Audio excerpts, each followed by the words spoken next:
कुछ होता तो समझाते भी। अच्छा फिर से सुनो सुनो सुनो, ध्यान सुनो।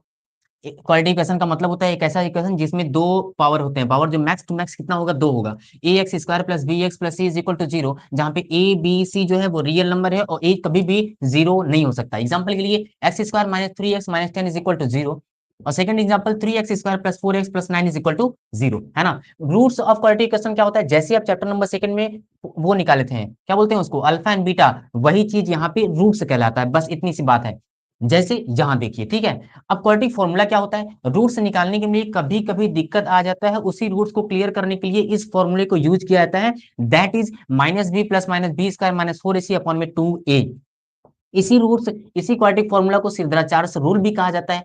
अब यहाँ पे एक चीज और आता है, डिस्क्रिमिनेंट। डिस्क्रिमिनेंट कैसे पता चलेगा कि रूट जो है रियल है, अनइक्वल है, इक्वल है, या फिर नो रियल रूट है ना। तो उसके लिए हमें डिस्क्रिमिनेंट का जरूरत पड़ता है। डिस्क्रिमिनेंट को हम कैपिटल डी से डिनोट करते हैं, जिसको, जिसका फॉर्मूला जो है बी स्क्वायर माइनस फोर ए सी है।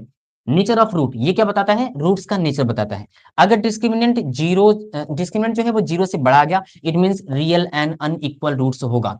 और अगर डिस्क्रिमिनेंट जीरो के बराबर आता है, it means real and equal roots होगा।